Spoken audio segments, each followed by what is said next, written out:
This episode is brought to you by Marvel Studios Echo. All episodes streaming January 9th, only on Hulu and Disney+. Rated TV MALV. Viewer discretion advised. Maya Lopez has betrayed her mentor, the notorious Kingpin. Now on the run, she returns to her hometown to prepare for the biggest fight of her life. Don't miss Marvel Studios' hardest-hitting series yet. An epic 5-episode event. Marvel Studios Echo. All episodes streaming January 9th, only on Hulu and Disney+.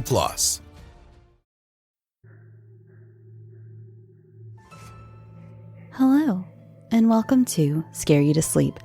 I'm your host, Shelby Scott.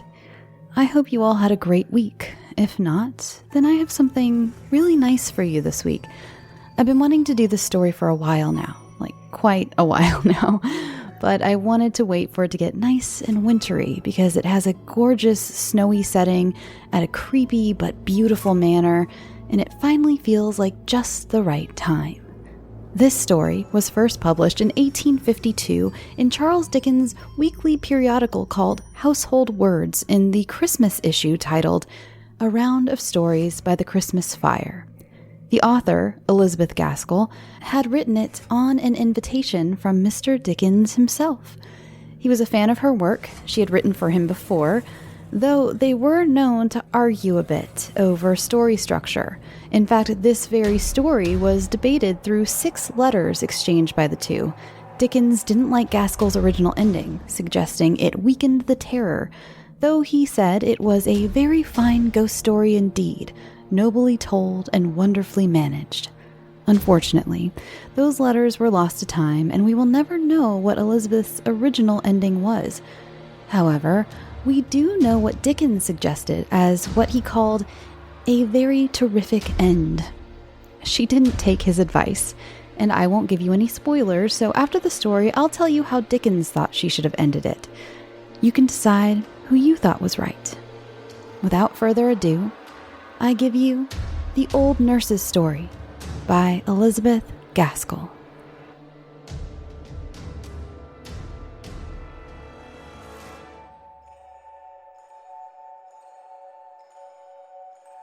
You know, my dears, that your mother was an orphan and an only child, and I dare say you have heard that your grandfather was a clergyman up in Westmoreland, where I come from. I was just a girl in the village school when, one day, your grandmother came in to ask the mistress if there was any scholar there who would do for a nursemaid. And mighty proud I was, I can tell ye, when the mistress called me up and spoke to my being a good girl at my needle, and a steady, honest girl, and one whose parents were very respectable, though they might be poor. I thought I should like nothing better than to serve the pretty young lady, who was blushing as deep as I was, as she spoke of the coming baby, and what I should have to do with it. However, I see you don't care so much for this part of my story as for what you think is to come, so I'll tell you at once. I was engaged and settled at the parsonage before Miss Rosamond, that was the baby who is now your mother, was born. To be sure, I had little to do with her when she came, for she was never out of her mother's arms and slept by her all night long, and proud enough was I sometimes when Mrs. trusted her to me. There never was such a baby before or since, though you've all of you been fine enough in your turns. But for sweet, winning ways, you've none of you come up to your mother. She took after her mother, who was a Teal lady born, a Miss Furnivall, a granddaughter of Lord Furnivall's in Northumberland.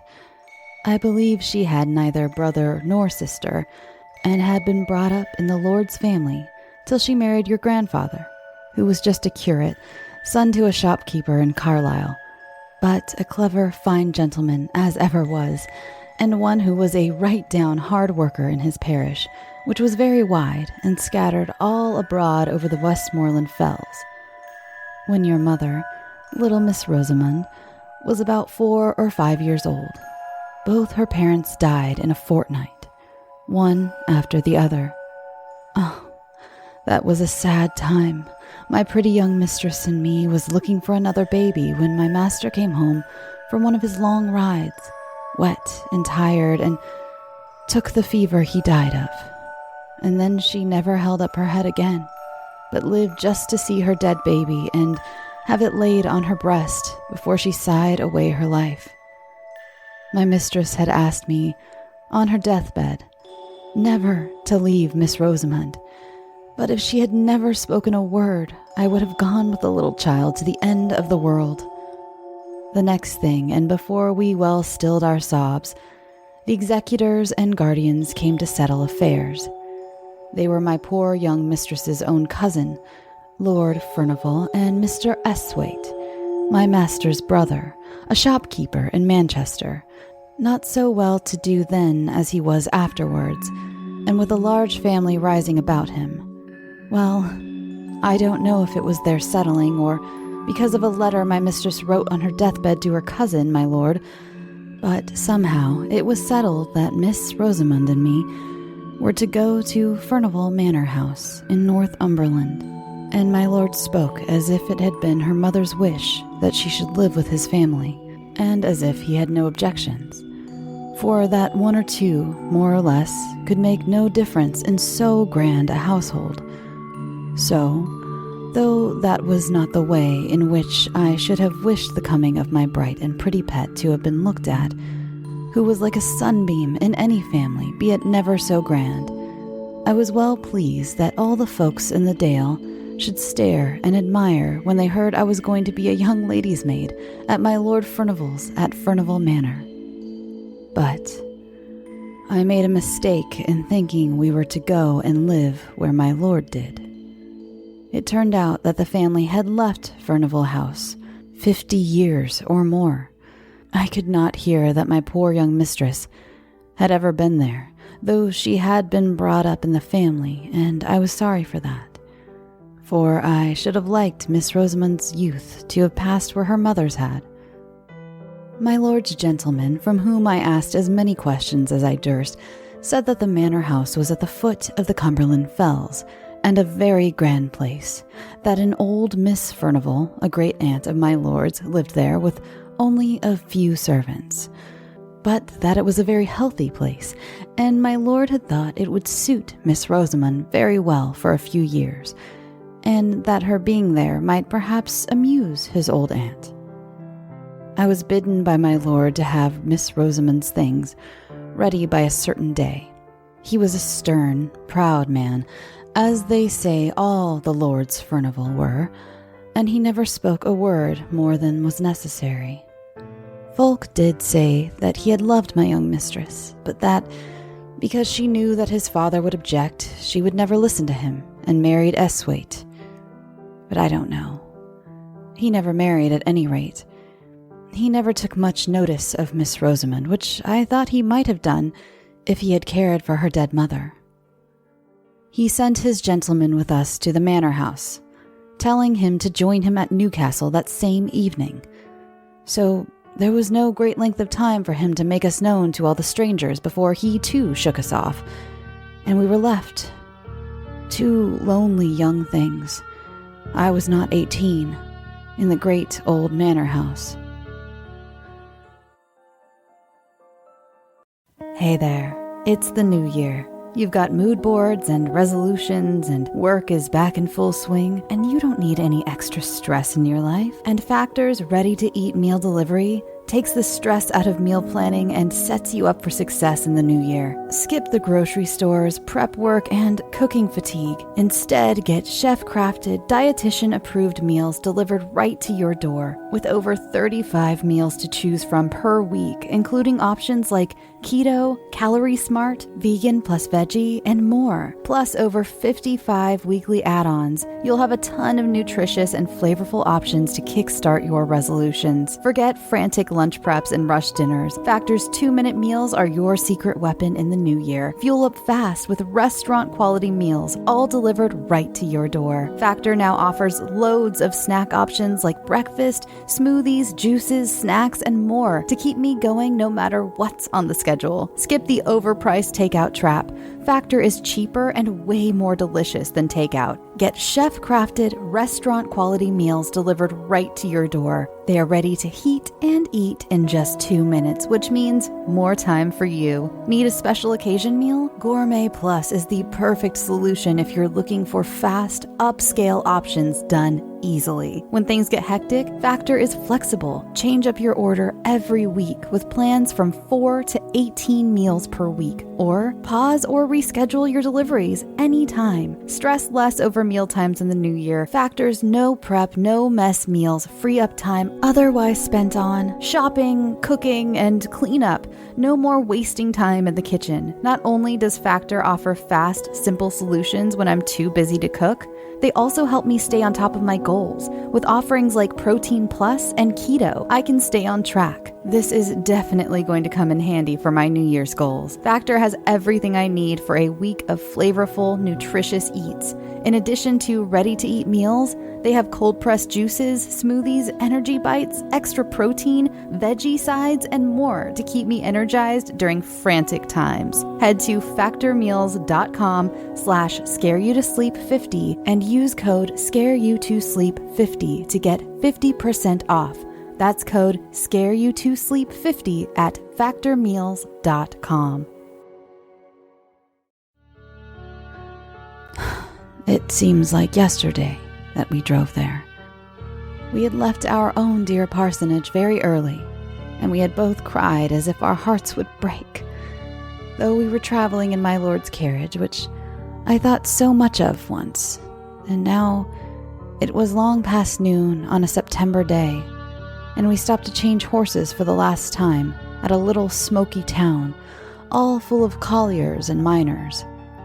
Miss Rosamond had fallen asleep, but Mr. Henry told me to waken her, that she might see the park and the manor house as we drove up. I thought it rather a pity, but I did what he bade me, for fear he should complain of me to my lord. We had left all signs of a town or even a village, and we were then inside the gates of a large, wild park. Not like the parks here in the south, but with rocks and the noise of running water, and gnarled thorn trees and old oaks, all white and peeled with age. The road went up about 2 miles, and then we saw a great and stately house with many trees close around it, so close that in some places their branches dragged against the walls when the wind blew, and some hung broken down, for no one seemed to take much charge of the place, to lop the wood or to keep the moss-covered carriageway in order. Only in front of the house all was clear. The great oval drive was without a weed, and neither tree nor creeper was allowed to grow over the long, many-windowed front, at both sides of which a wing projected, which were each the ends of other side fronts for the house, although it was so desolate, was even grander than I expected. Behind it rose the fells, which seemed unenclosed and bare enough, and on the left hand of the house, as you stood facing it, was a little old-fashioned flower garden, as I found out afterwards. A door opened out upon it from the west front. It had been scooped out of the thick dark wood for some old Lady Furnival, but the branches of the great forest trees had grown and overshadowed it again, and there were very few flowers that would live there at the time. When we drove up to the great front entrance and went into the hall, I thought we should be lost. It was so large and vast and grand. There was a chandelier, all of bronze, hung down from the middle of the ceiling, and I had never seen one before, and looked at it all in amaze. Then, at one end of the hall was a great fireplace, as large as the sides of the houses in my country, with massy andirons and dogs to hold the wood, and by it were heavy old-fashioned sofas. At the opposite end of the hall, to the left as you went in, on the western side, was an organ built into the wall, and so large that it filled up the best part of that end. Beyond it, on the same side, was a door, and opposite, on each side of the fireplace, were also doors leading to the east front. But those I never went through as long as I stayed in the house, so I can't tell you what lay beyond. The afternoon was closing in, and the hall, which had no fire lighted in it, looked dark and gloomy. But we did not stay there a moment. The old servant who had opened the door for us bowed to Mr. Henry and took us through the door at the further side of the great organ, and led us through several smaller halls and passages into the west drawing room, where he said that Miss Furnivall was waiting. Poor little Miss Rosamond held very tight to me, as if she were scared and lost in that great place, and as for myself, I was not much better. The west drawing room was very cheerful looking, with a warm fire in it and plenty of good, comfortable furniture about. Miss Furnivall was an old lady, not far from 80, I should think, but I do not know. She was thin and tall and had a face full of wrinkles, as if they had been drawn all over with a needle's point. Her eyes were very watchful, to make up, I suppose, for her being so deaf as to be obliged to use a trumpet. Sitting with her, working at the same great piece of tapestry, was Mrs. Stark, her maid and companion, and almost as old as she was. She had lived with Miss Furnivall ever since they were both young, and now she seemed more like a friend than a servant. She looked so cold and gray and stony, as if she had never loved or cared for anyone. And I don't suppose she did care for anyone, except her mistress, and, owing to the great deafness of the latter, Miss Stark treated her very much as if she were a child. Mr. Henry gave some message from my lord, and then he bowed goodbye to us all, taking no notice of my sweet little Miss Rosamond's outstretched hand, and left us standing there, being looked at by two old ladies through their spectacles. I was right glad when they rung for the old footman who had shown us in at first, and told him to take us to our rooms. So we went out of that great drawing room and into another sitting room, and out of that, and then up a great flight of stairs and along a broad gallery, which was something like a library, having books all down one side, and windows and writing tables all down the other, till we came to our rooms, which I was not sorry to hear were just over the kitchens, for I began to think I should be lost in that wilderness of a house. There was an old nursery that had been used for all the little lords and ladies long ago, with a pleasant fire burning in the grate, and the kettle boiling on the bob, and tea things spread out on the table. And out of that room was the night nursery, with a little crib for Miss Rosamond close to my bed, and old James called up Dorothy, his wife, to bid us welcome, and both he and she were so hospitable and kind, that by and by Miss Rosamond and me felt quite at home, and by the time the tea was over, she was sitting on Dorothy's knee and chattering away as fast as her little tongue could go. I soon found out that Dorothy was from Westmoreland, and that bound her and me together, as it were, and I would never wish to meet with kinder people than were old James and his wife. James had lived pretty nearly all his life in my lord's family, and thought there was no one so grand as they. He even looked down a little on his wife, because, till he had married her, she had never lived in any but a farmer's household. But he was very fond of her, as well he might be. They had one servant under them to do all the rough work. Agnes, they called her, and she and me, and James and Dorothy, with Miss Furnivall and Mrs. Stark, made up the family, always remembering my sweet little Miss Rosamond. I used to wonder what they had done before she came. They thought so much of her now. Kitchen and drawing room, it was all the same. The hard, sad Miss Furnivall and the cold Mrs. Stark looked pleased when she came fluttering like a bird, playing and pranking hither and thither with a continual murmur and pretty prattle of gladness. I am sure they were sorry many a time when she flitted away into the kitchen, though they were too proud to ask her to stay with them, and were a little surprised at her taste, though, to be sure, as Mrs. Stark said, it was not to be wondered at, remembering what stock her father had come of. The great old rambling house was a famous place for Miss Rosamond. She made expeditions all over it, with me at her heels, all except the east wing, which she never opened, and whither we never thought of going. But in the western and northern part was many a pleasant room, full of things that were curiosities to us, though they might not have been to the people who had seen more. The windows were darkened by the sweeping boughs of the trees and the ivy which had overgrown them, but in the green gloom we could manage to see old china jars and carved ivory boxes and great heavy books and, above all, the old pictures. Once, I remember my darling would have Dorothy go with us to tell us who they all were, for they were portraits of some of my lord's family, though Dorothy could not tell us the names of everyone. We had gone through most of the rooms when we came to the old state drawing room over the hall, and there was a picture of Miss Furnival, or, as she was called in those days, Miss Grace, for she was the younger sister. Such a beauty she must have been, but with such a set, proud look, and such scorn looking out of her handsome eyes, with her eyebrows just a little raised, as if she wondered how anyone could have the impertinence to look at her, and her lip curled at us as we stood there gazing. She had a dress on, the like of which I had never seen before, but it was all the fashion when she was young.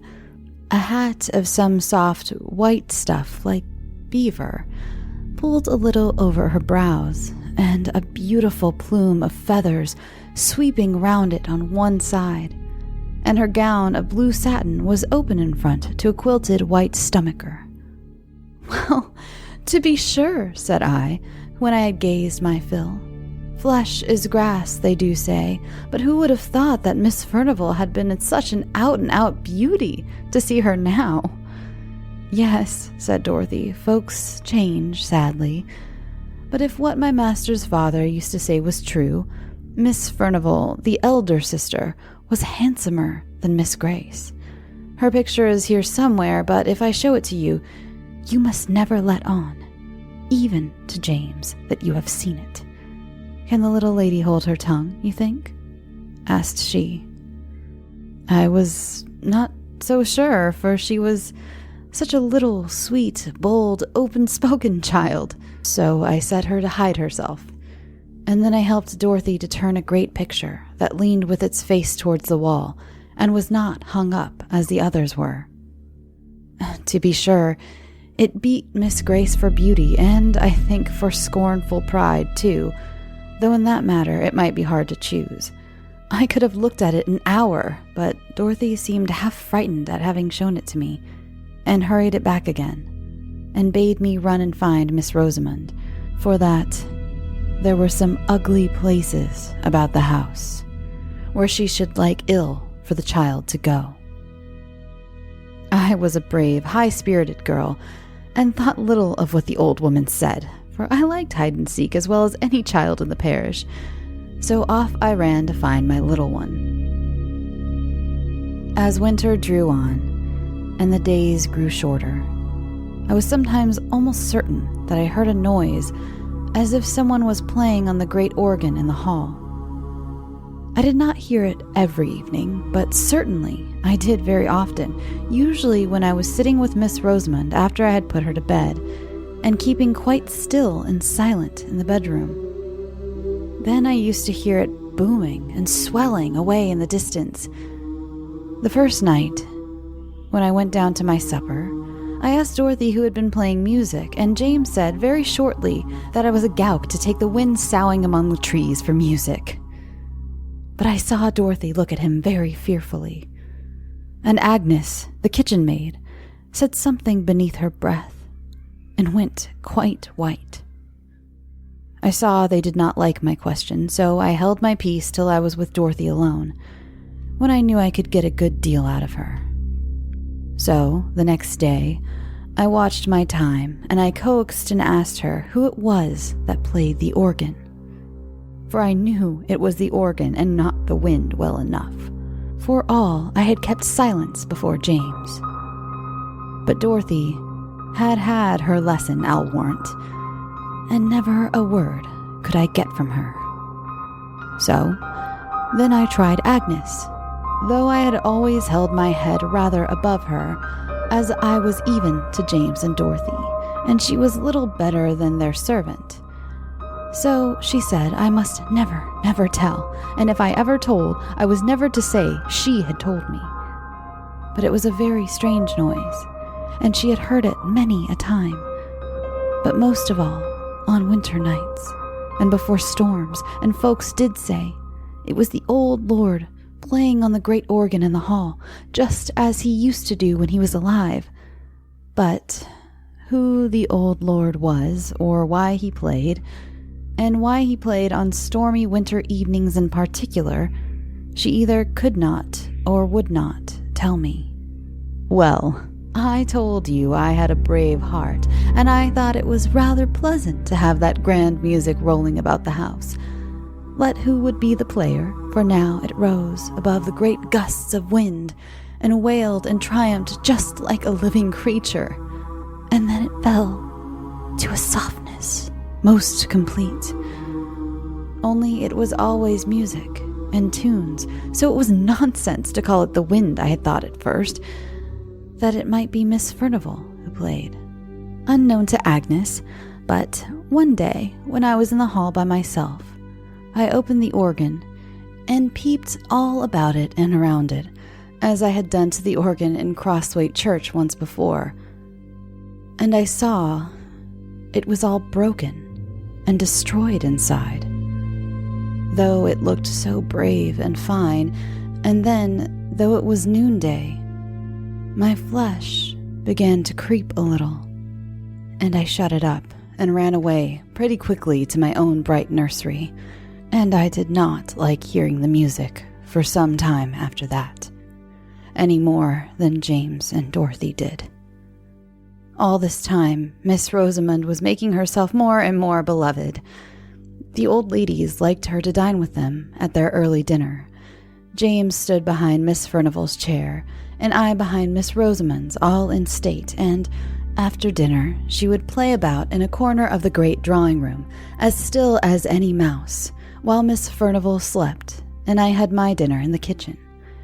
But she was glad enough to come to me in the nursery afterwards, for, as she said, Miss Furnival was so sad, and Mrs. Stark was so dull.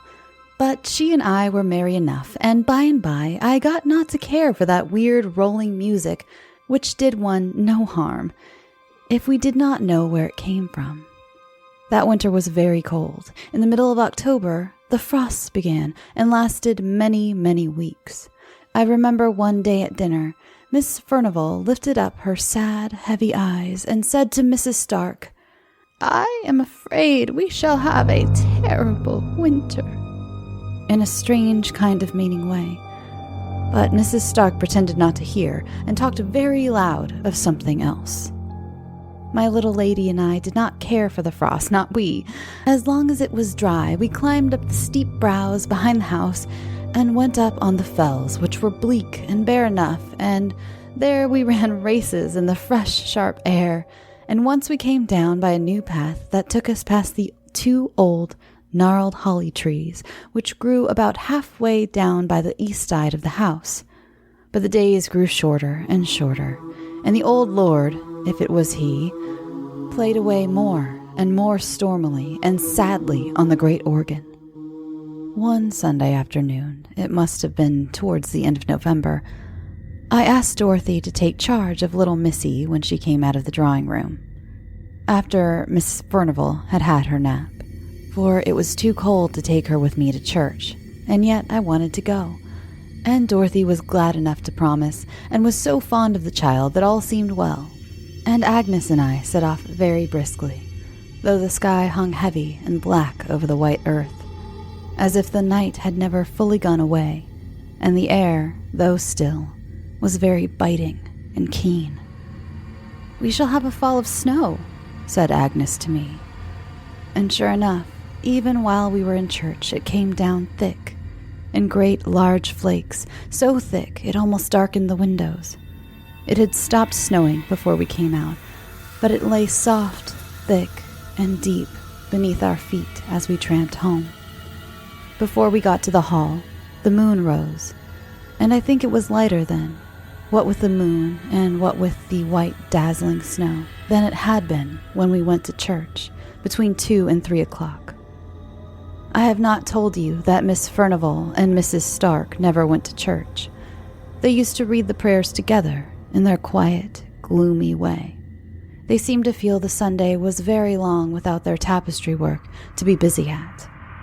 So when I went to Dorothy in the kitchen to fetch Miss Rosamond and take her upstairs with me, I did not much wonder when the old women told me that the ladies had kept the child with them, and that she had never come to the kitchen, as I had bidden her to, when she was tired of behaving pretty in the drawing room. So I took off my things and I went to find her and bring her to supper in the nursery. But when I went into the best drawing room, there sat the two old ladies, very still and quiet, dropping out a word now and then, but looking as if nothing so bright and merry as Miss Rosamond had ever been near them. Still, I thought she might be hiding from me. It was one of her pretty ways, and that she had persuaded them to look as if they knew nothing about her. So I went softly peeping under this sofa and behind that chair, making believe I was sadly frightened at not finding her. "What's the matter, Hester?" said Mrs. Stark sharply. I don't know if Miss Furnival had seen me, for, as I told you, she was very deaf, and she sat quite still, idly staring into the fire, with her hopeless face. "I'm only looking for my little Rosy Posy," replied I, still thinking that the child was there and near me, though I could not see her. "Miss Rosamond is not here," said Mrs. Stark. "She went away more than an hour ago to find Dorothy." And she too turned and went on, looking into the fire. My heart sank at this, and I began to wish I had never left my darling. I went back to Dorothy and told her. James was gone out for the day, but she, me, and Agnes took lights and went up to the nursery first. And when we roamed over the great large house, calling and entreating Miss Rosamond to come out for hiding place and not frighten us to death in that way. But there was no answer. No sound. Said I at last. "Can she have gone into the east wing and hidden there?" But Dorothy said it was not possible, for that she herself had never been in there, that the doors were always locked, and my Lord Steward had the keys, she believed. At any rate, neither she nor James had ever seen them, so I said I would go back and see if, after all, she was not hidden in the drawing room, unknown to the old ladies. And if I found her there, I said, I would whip her well for the fright she had given me. But I never meant to do it. Well, I went back to the west drawing room and I told Mrs. Stark we could not find her anywhere, and asked for leave to look all about the furniture there, for I thought now that she might have fallen asleep in some warm hidden corner. But no. We looked. Miss Furnival got up and looked, trembling all over, and she was nowhere there. Then we set off again, everyone in the house, and looked in all the places we had searched before, but we could not find her. Miss Furnival shivered and shook so much that Mrs. Stark took her back into the warm drawing room. But not before they had made me promise to bring her to them when she was found. Well a day, I began to think she never would be found, when I bethought me to look out to the great front court, all covered with snow. I was upstairs when I looked out, but it was such dear moonlight, I could see quite plain 2 little footprints, which might be traced from the hall door and round the corner of the east wing. I don't know how I got down, but I tugged open the great stiff hall door and, throwing the skirt of my gown over my head for a cloak, I ran out. I turned the east corner, and there, a black shadow fell on the snow. But when I came again into the moonlight, there were the little footprints going up to the fells. It was bitter cold, so cold that the air almost took the skin off my face as I ran, but I ran on, crying to think how my poor little darling must be perished and frightened. I was within sight of the holly trees when I saw a shepherd coming down the hill, bearing something in his arms wrapped in his maud. He shouted to me and asked me if I had lost a bairn, and when I could not speak for crying, he bore towards me, and I saw my wee little bairnie lying still and white and stiff in his arms, as if she had been dead. He told me he had been up the fells to gather in his sheep before the deep cold of the night came on, and that under the holly trees, black marks on the hillside where no other bush was for miles around, he had found my little lady, my lamb, my queen, my darling, stiff and cold, in the terrible sleep which is frost-begotten. Oh, the joy and the tears of having her in my arms once again, for I would not let him carry her, but took her, Maud and all, into my own arms, and held her near my own warm neck and heart, and felt the life stealing slowly back again into her little gentle limbs. But she was still insensible when we reached the hall, and I had no breath for speech. We went in by the kitchen door. "Bring the warming pan," said I, and I carried her upstairs and began undressing her by the nursery fire, which Agnes had kept up. I called my little Lammy all the sweet and playful names I could think of, even while my eyes were blinded by my tears, and at length, she opened her large blue eyes. Then I put her in the warm bed, and sent Dorothy down to tell Miss Furnivall that all was well, and I made up my mind to sit by my darling's bedside the livelong night. She fell away into a soft sleep as soon as her pretty head had touched the pillow, and I watched by her till morning light, when she wakened up bright and clear. Or so I thought at first. And, my dears, so I think now. She said that she had fancied that she should like to go to Dorothy, for that both the old ladies were asleep and it was very dull in the drawing room, and that, as she was going through the west lobby, she saw the snow through the high window, falling, soft and steady. But she wanted to see it lying pretty and white on the ground, so she made her way into the great hall, and then going to the window, she saw it bright and soft upon the drive. But while she stood there, she saw a little girl, not as old as she was, but so pretty, said my darling. And this little girl beckoned me to come out, and oh, she was so pretty and so sweet, I could not choose but to go. And then this other little girl had taken her by the hand, and side by side, the two had gone round the east corner. "Now, you are a naughty little girl and telling stories," said I. "What would your good mamma, that is in heaven, and never told a story in her life, say to her little Rosamond if she had heard her, and I dare say she does, telling stories?" "Indeed, Hester," sobbed out my child, "I'm telling you true. Indeed I am." "Don't tell me," said I, very stern. "I tracked you by your footmarks through the snow. There were only yours to be seen. And if you had had a little girl to go hand in hand with you up the hill, don't you think the footprints would have gone along with yours?" "I can't help it. Dear, dear Hester," said she, crying. "If they did not, I never looked at her feet, but she held my hand fast and tight in her little one, and it was very, very cold. She took me up the fell path, up to the holly trees, and there I saw a lady weeping and crying, but when she saw me, she hushed her weeping and smiled very proud and grand, and she took me on her knee and began to lull me to sleep, and that's all, Hester. But that is true, and my dear mamma knows it," said she, crying.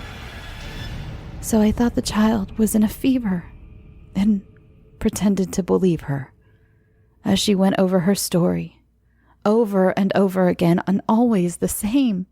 At last, Dorothy knocked at the door with Miss Rosamond's breakfast, and she told me the old ladies were down in the eating parlor and that they wanted to speak to me. They had both been in the night nursery the evening before, but it was after Miss Rosamond was asleep, so they had only looked at her, not asked me any questions. I shall catch it, thought I to myself, as I went along the north gallery. And yet, I thought, taking courage, it was in their charge I left her. And it's they that's to blame for letting her steal away, unknown and unwatched. So I went in boldly and told my story. I told it all to Miss Furnival, shouting it close to her ear.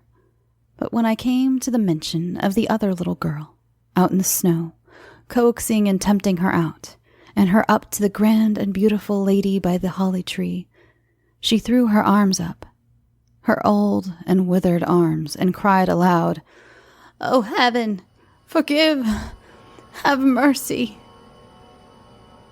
Mrs. Stark took hold of her, roughly enough, I thought, but she was past Mrs. Stark's management and spoke to me in a kind of wild warning and authority. "Hester, keep her from that child. It will lure her to her death, that evil child. Tell her it is a wicked, naughty child." Then Mrs. Stark hurried me out of the room, where, indeed, I was glad enough to go. But Miss Furnival kept shrieking out, "Oh, have mercy! Wilt thou never forgive? It is many a long year ago." I was very uneasy in my mind after that. I durst never leave Miss Rosamond, night or day, for fear lest she might slip off again, after some fancy or other. And all the more because I thought I could make out that Miss Furnival was crazy, from their odd ways about her, and I was afraid lest something of the same kind, which might be in the family, you know, hung over my darling. And the great frost never ceased all this time, and whenever it was a more stormy night than usual, between the gusts and through the wind, we heard the old lord playing on that great organ. But old lord or not, wherever Miss Rosamond went, there I followed, for my love for her, pretty, helpless orphan, was stronger than my fear of the grand and terrible sound. Besides, it rested with me to keep her cheerful and merry, as beseemed her age. So we played together and wandered together here and there and everywhere, for I never dared to lose sight of her again in that large and rambling house. And so it happened that one afternoon, not long before Christmas Day, we were playing together on the billiard table in the great hall. Not that we knew the right way of playing, but she liked to roll the smooth ivory balls with her pretty hands, and I liked to do whatever she did, and by, without our noticing it, it grew dusk indoors, though it was still light in the open air, and I was thinking of taking her back to the nursery when, all of a sudden, she cried out, "Look, Hester, look! There is my poor little girl out in the snow." I turned towards the long, narrow windows, and there, sure enough, I saw a little girl, less than my Miss Rosamond, dressed all unfit to be out of doors on such a bitter night, crying and beating against the window panes as if she wanted to be let in. She seemed to sob and wail till Miss Rosamond could bear it no longer and was flying to the door to open it, when all of a sudden, and close upon us, the great organ pealed out so loud and thundering, it fairly made me tremble. And all the more when I remembered me that, even in the stillness of that dead cold winter, I had heard no sound of little battering hands upon the window glass, although the phantom child had seemed to put forth all its force, and although I had seen it wail and cry, no faintest touch of sound had fallen upon my ears. Whether I remembered all this at the very moment, I do not know. The great organ sound had so stunned me in terror. But this, I know.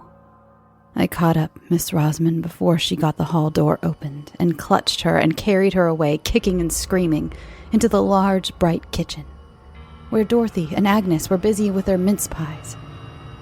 "What's the matter, my sweet one?" cried Dorothy, as I bore in Miss Rosamond, who was sobbing as if her heart would break. "She won't let me my little girl to come in, and she'll die if she's out there on the fells all night. Cruel, naughty Hester, she said, slapping me. But she might have struck harder, for I had seen a look of ghastly terror on Dorothy's face, which made my very blood run cold. "Shut the back door fast and bolt it well," she said to Agnes. She said no more. She gave me raisins and almonds to quiet Miss Rosamond, but she sobbed about the little girl in the snow and would not touch any of the good things. I was thankful when she cried herself to sleep in bed. Then I stole down to the kitchen and told Dorothy I had made up my mind. I would carry my darling back to my father's house in Applethwaite, where, if we lived humbly, we lived at peace. I said I had been frightened enough with the old lord's organ playing, but now that I had seen for myself this little moaning child, all decked out as no child in the neighborhood could be, beating and battering to get in, yet always without any sound or noise, with the dark wound on its shoulder, and that Miss Rosamond had known it again for the phantom that had nearly lured her to her death, which Dorothy knew was true. I would stand it no longer. I saw Dorothy change color once or twice. When I had done, she told me she did not think I could take Miss Rosamond with me, for that she was my lord's ward, and I had no right over her. And she asked me, would I leave the child that I was so fond of, just for sounds and sights that could do me no harm, and that they had all had to get used to in their turns? I was all in a hot, trembling passion, and I said it was very well for her to talk, that knew what these sights and noise betokened, and that had, perhaps, had something to do with the spectre child while it was alive. And I taunted her so, that she told me all she knew, at last. And then I wished I had never been told, for it only made me more afraid than ever. She said she had heard the tale from old neighbors that were alive when she was first married, when folks used to come to the hall sometimes before it had got such a bad name on the countryside. It might not be true, or it might. What she had been told. The old lord was Miss Furnivall's father, Miss Grace, as Dorothy called her, for Miss Maud was the elder and Miss Furnivall by rights. The old lord was eaten up with pride. Such a proud man was never seen or heard of, and his daughters were like him. No one was good enough to wed them, although they had choice enough, for they were the great beauties of their day, as I had seen by their portraits where they hung in the state drawing room. But as the old saying is, pride will have a fall, and these two haughty beauties fell in love with the same man, and he no better than a foreign musician whom their father had down from London to play music with him at the manor house. For above all things, next to his pride, the old lord loved music. He could play on nearly every instrument that was ever heard of, and it was a strange thing. It did not soften him. But he was a fierce, dour old man, and had broken his poor wife's heart with his cruelty, they say. He was mad after music, and would pay any money for it. So he got this foreigner to come, who made such beautiful music that they say the very birds on the trees stopped their singing to listen. And, by degrees, this foreign gentleman got such a hold over the old lord that nothing would serve him but that he must come every year. And it was he that had the great organ brought from Holland and built up in the hall, where it stood now. He taught the old lord how to play on it. But many and many a time, when Lord Furnivall was thinking of nothing but his fine organ and his finer music, the dark foreigner was walking abroad in the woods with one of the young ladies, now Miss Maud, and then Miss Grace. Miss Maud won the day and carried off the prize, such as it was, and he and she were married. all unknown to anyone, and before he made his next yearly visit, she had been confined of a little girl at a farmhouse on the moors, while her father and Miss Grace thought she was away at the Doncaster races. But though she was a wife and a mother, she was not a bit softened, but as haughty and as passionate as ever, and perhaps more so, for she was jealous of Miss Grace, to whom her foreign husband paid a deal of court, by way of blinding her, as he told his wife. But Miss Grace triumphed over Miss Maud, and Miss Maud grew fiercer and fiercer, both with her husband and with her sister, and the former, who could easily shake off what was disagreeable and hide himself in foreign countries, went away a month before his usual time that summer, and half threatened that he would never come back again. Meanwhile, the little girl was left at the farmhouse, and her mother used to have her horse saddled and gallop wildly over the hills to see her once every week, at the very least, for where she loved, and where she hated. And the old lord went on playing on his organ, and the servants thought the sweet music he made had soothed down his awful temper, of which, Dorothy said, some terrible tales could be told.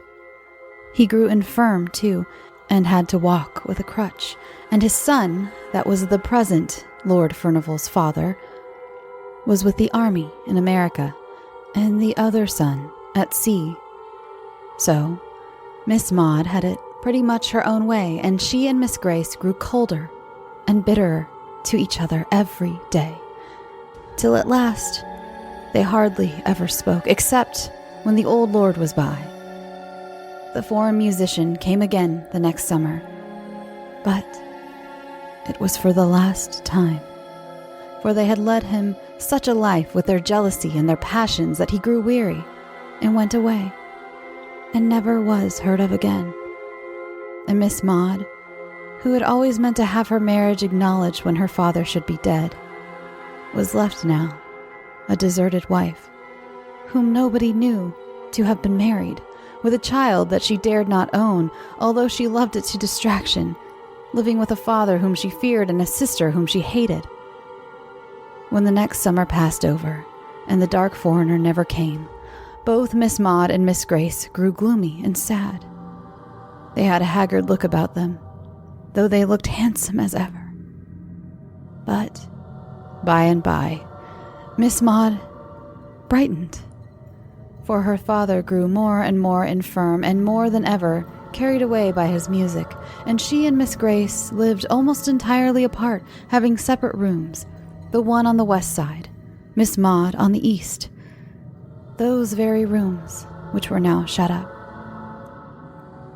So she thought she might have her little girl with her, and no one need ever know except those who dared not speak about it, and were bound to believe that it was, as she said, a cottager's child she had taken a fancy to.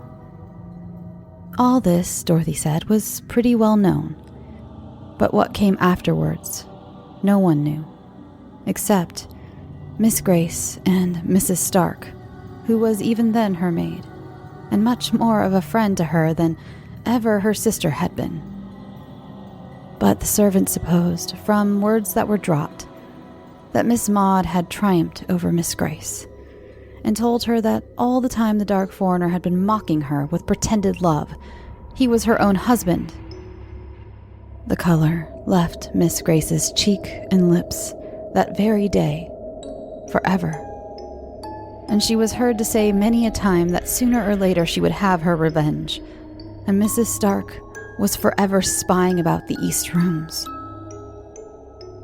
One fearful night, just after the new year had come in, when the snow was lying thick and deep, and the flakes were still falling, fast enough to blind anyone who might be out and abroad, there was a great and violent noise heard, and the old lord's voice above all, cursing and swearing awfully, and the cries of a little child, and the proud defiance of a fierce woman, and the sound of a blow, and a dead stillness, and moans and wailings dying away on the hillside. Then the old lord summoned all his servants and told them, with terrible oaths and words more terrible, that his daughter had disgraced herself, and that he had turned her out of doors, her and her child, and that if ever they gave her help or food or shelter, he prayed that they might never enter heaven. And all the while, Miss Grace stood by him, white and still as any stone. And when he had ended, she heaved a great sigh, as much as to say her work was done and her end was accomplished. But the old lord never touched his organ again, and died within the year, and no wonder, for on the morrow of that wild and fearful night, the shepherds, coming down the fellside, found Miss Maud sitting all crazy and smiling under the holly trees, nursing a dead child with a terrible mark on its right shoulder. But that was not what killed it, Dorothy said. It was the frost and the cold. Every wild creature was in its hole, and every beast in its fold, while the child and its mother were turned out to wander on the fells. And now you know all, and I wonder if you are less frightened now. I was more frightened than ever, but I said I was not. I wished Miss Rosamond and myself well out of that dreadful house forever. But I would not leave her, and I dared not take her away, but oh, how I watched her and guarded her. We bolted the doors and shut the window shutters fast, an hour or more before dark, rather than leave them open 5 minutes too late. But my little lady still heard the weird child crying and mourning, and not all we could do or say could keep her from wanting to go to her and let her in from the cruel wind and the snow. All this time, I kept away from Miss Furnivall and Mrs. Stark as much as ever I could, for I feared them. I knew no good could be about them with their gray, hard faces and their dreamy eyes, looking back into the ghastly years that were gone. But even in my fear, I had a kind of pity for Miss Furnivall. At least, those gone down to the pit can hardly have a more hopeless look than that which was ever on her face. At last, I even got so sorry for her, who never said a word but was quite forced from her, that I prayed for her. And I taught Miss Rosamond to pray for one who had done a deadly sin. But often when she came to those words, she would listen and start up from her knees and say, "I heard my little girl playing and crying very sad. Oh, let her in, or she will die." One night, just after New Year's Day had come at last, and the long winter had taken a turn, as I hoped, I heard the west drawing-room bell ring 3 times, which was the signal for me. I would not leave Miss Rosamond alone, for all she was asleep, for the old lord had been playing wilder than ever, and I feared lest my darling should waken to hear the spectre child. See her, I knew she could not. I had fastened the windows too well for that. So I took her out of her bed and wrapped her up in such outer clothes as were the most handy, and carried her down to the drawing-room, where the old ladies sat at their tapestry work as usual.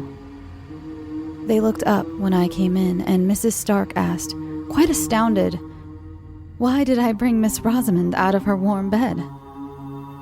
I had begun to whisper, because I was afraid of her being tempted out while I was away by the wild child in the snow, when she stopped me short with a glance at Miss Furnivall and said Miss Furnivall wanted me to undo some work she had done wrong, and which neither of them could see to unpick. So I laid my pretty dear on the sofa and sat down on a stool by them and hardened my heart against them as I heard the wind rising and howling. Miss Rosamond slept on sound, for all the wind blew so, and Miss Furnivall never said a word, nor looked round when the gust shook the windows. All at once, she started up to her full height and put up one hand, as if to bid us listen. "I hear the voices," said she. "I hear the terrible screams. I hear my father's voice." Just at that moment, my darling wakened with a sudden start. "My little girl is crying. Oh, how she is crying." And she tried to get up and go to her, but she got her feet entangled in the blanket and I caught her up, for my flesh had begun to creep at the noises, which they heard while we could catch no sound. In a minute or two the noises came, and gathered fast and filled our ears. We too heard voices and screams, and no longer heard the winter's wind that raged abroad. Mrs. Stark looked at me, and I at her, but we dared not speak. Suddenly Mrs. Furnivall went towards the door, out into the ante-room, through the west lobby, and opened the door in the great hall. Mrs. Stark followed, and I durst not be left, though my heart almost stopped beating for fear. I wrapped my darling tight in my arms and went out with them.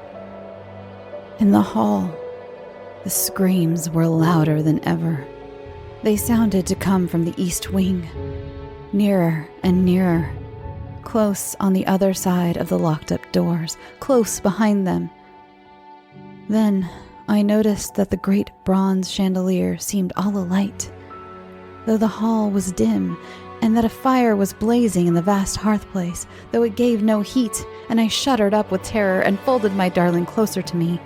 But as I did so, the east door shook, and she, suddenly struggling to get free from me, cried, "Hester, I must go. My little girl is there. I hear her. She is coming. Hester, I must go." I held her tight with all my strength. With a set will, I held her. If I had died, my hands would have grasped her still. I was so resolved in my mind. Miss Furnivall stood listening and paid no regard to my darling, who had gone down to the ground and whom I, upon my knees now, was holding with both my arms clasped around her neck, she still striving and crying to get free. All at once the east door gave way with a thundering crash, as if torn open in a violent passion, and there came into that broad and mysterious light the figure of a tall old man with gray hair and gleaming eyes. He drove before him with many a relentless gesture of abhorrence a stern and beautiful woman with a little child clinging to her dress. "Oh, Hester, Hester," cried Miss Rosamond. "It's the lady below the holly trees, and my little girl is with her. Hester, let me go to her. They are drawing me to them. I feel them. I must go." Again, she was almost convulsed by her efforts to get away, but I held her tighter and tighter till I feared I should do her a hurt. But rather than let her go towards those terrible phantoms, they passed along towards the great hall door, where the winds howled and ravened for their prey. But before they reached that, the lady turned, and I could see that she defied the old man with a fierce and proud defiance. But then she quailed, and she threw her arms wildly and piteously to save her child, her little child, from a blow from his uplifted crutch. And Miss Rosamond was torn as by a power stronger than mine, and writhed in my arms and sobbed, for by this time the poor darling was growing faint. "They want me to go with them onto the fells. They are drawing me to them. Oh, my little girl, I would come, but cruel, wicked Hester holds me very tight. But when she saw the uplifted crutch, she swooned away, and I thanked God for it. Just at this moment, when the tall old man, his hair streaming as in the blast of a furnace, was going to strike the little shrinking child, Miss Furnival, the old woman by my side, cried out, "Oh, Father, Father, spare the little innocent child." But just then I saw, we all saw, another phantom shape itself, and grow clear out of the blue and misty light that filled the hall. We had not seen her till now, for it was another lady who stood by the old man, with a look of relentless hate and triumphant scorn. That figure was very beautiful to look upon, with a soft white hat drawn down over the proud brows, and a red and curling lip. It was dressed in an open robe of blue satin. I had seen that figure before. It was the likeness of Miss Furnival in her youth, and the terrible phantoms moved on, regardless of old Miss Furnival's wild entreaty, and the uplifted crutch fell on the right shoulder of the little child, and the younger sister looked on, stony and deadly serene. But at that moment, the dim lights and the fire that gave no heat went out of themselves, and Miss Furnival lay at our feet, stricken down by the palsy, death-stricken. Yes, she was carried to her bed that night, never to rise again. She lay with her face to the wall, muttering low, but muttering always, "Alas, alas, what is done in youth can never be undone in age. What is done in youth can never be undone in age."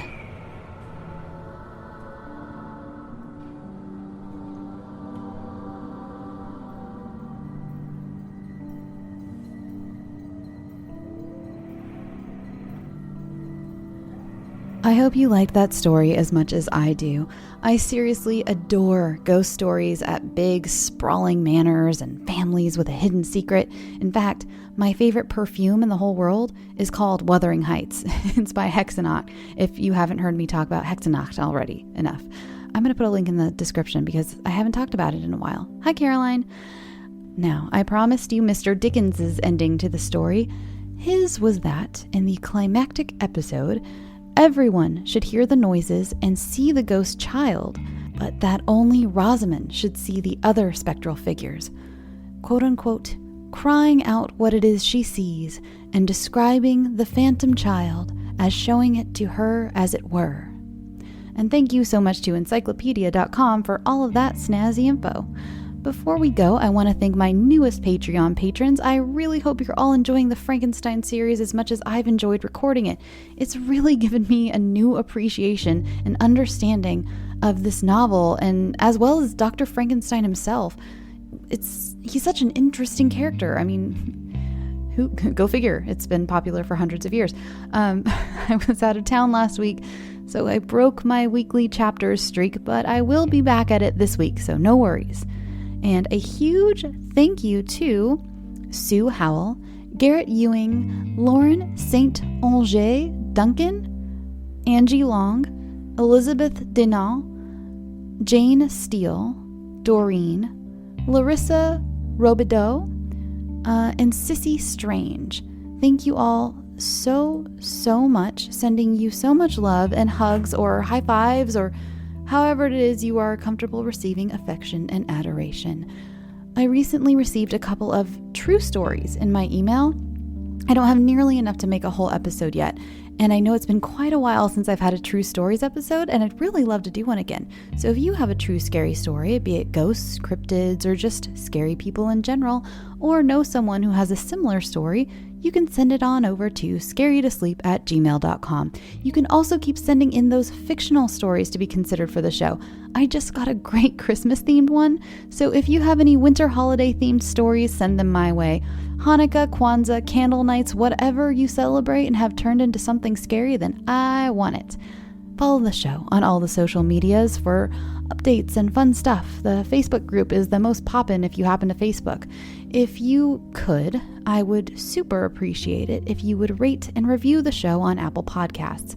It helps the show stay visible and reach a bigger audience, and it only takes a couple of seconds.